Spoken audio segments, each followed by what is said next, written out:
Dan, you go into the bottom of the seventh. You're 9 outs away from the World Series. Things kind of went awry. Can you just walk us through all the pitching decisions there and what led into them? Yeah, I mean, Bryan was throwing the ball so well. First of all, George, I thought, threw the ball excellent, and then Bryan picked up right where George left off, and gave us a good spot to be in, and after the walk, hoping to get the ground ball, which we did, but it just found a hole, and then knew Jimenez was going to bunt there, and Bizzardo's been the guy that's gotten us through those situations, those tight ones, especially in the pivot role, and that's where we were going at that point. How much did you consider going to Munoz, and why did you like Bizzardo better than Munoz in that situation? Well, I mean, I think like we said, Bizzardo's been doing it all season long and has been so consistent at it, and he's done such a good job all year, and we felt really comfortable with him out there, the way he's been throwing the ball, especially in this series, and it was a good spot for him. Up front on your left, Daniel. Dan, just what was your message to the team after the game? Just to hold up their heads, and to understand what kind of a season they had. I mean, I know this stings, and there's no question that it's going to sting. But the kind of season they had, doing things that no team in this organization has ever done, and knocking on the door of a World Series. All that, it's due to how hard they've worked, how hard they've played all season long, all the times they've come back, all the times they've bounced back. It's a special team in there, and it's just it's a shame we had to come out on the wrong side of this one. And Tyler in the third row. Dan, understanding that Bizzardo has been great, Munoz not getting in until after you'd lost the lead, does that stick with you at all? I mean, he seemed to have a lot of rest. It was great this postseason. Yeah, I mean, you make your decisions, and sometimes you have to live and die with it, and I think again, the way Zardo has thrown the ball all season long, we were comfortable with where we were, and it just again didn't go our way. Adam on your right, Dan.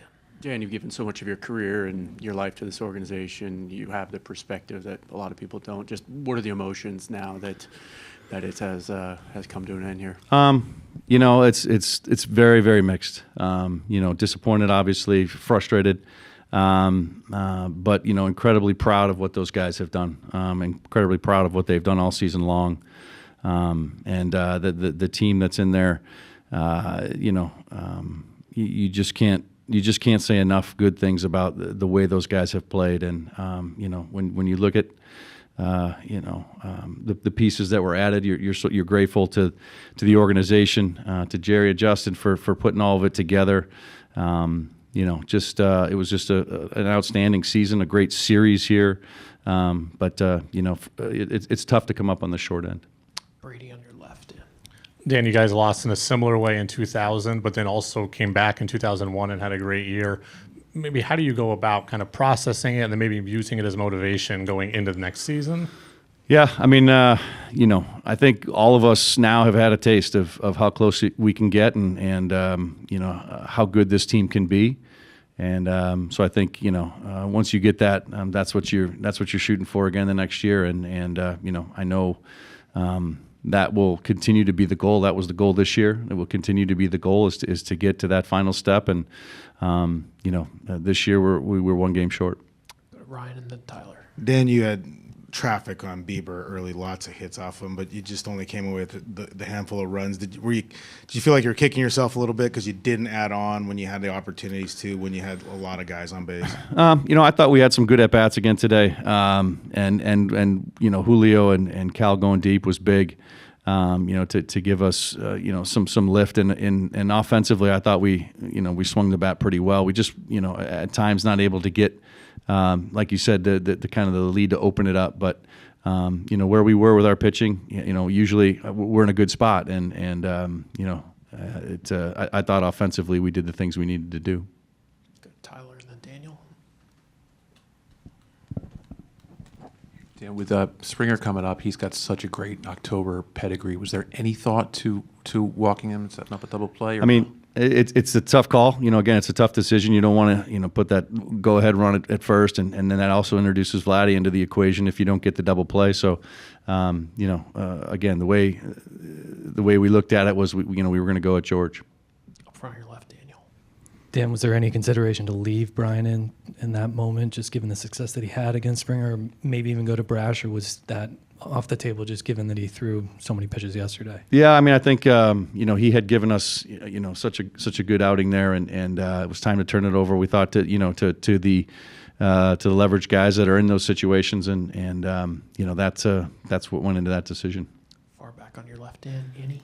Was going to Woo always part of the plan today? And what did you like about bringing him in there in the fifth when you did? Yeah, that was a big part. We had hoped that he was going to be rested, and he was, and felt good, and came in. We thought it was a good spot, for him, a good clean inning, he came in and threw the ball extremely well, I thought handled the lineup very well.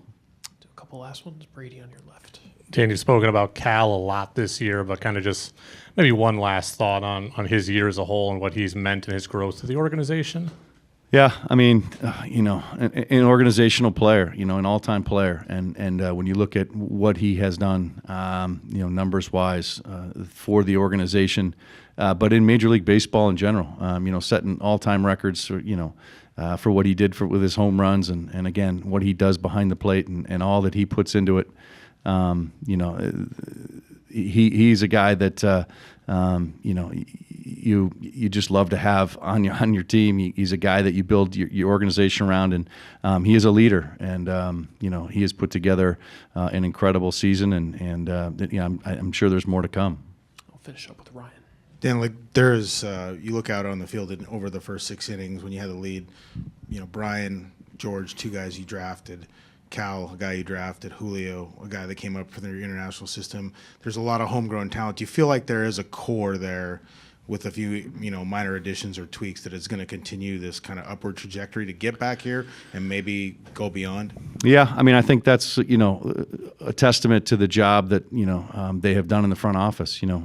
Jerry, Justin, Andy, from scouting, and Scott Hunter and the scouting department, that the people they bring in, that how they develop them, and they get them ready for the big leagues. And again, it's a tribute to the entire organization and everybody that pours into guys, and to see that many homegrown players on the field at one time is it's unique and it's rare.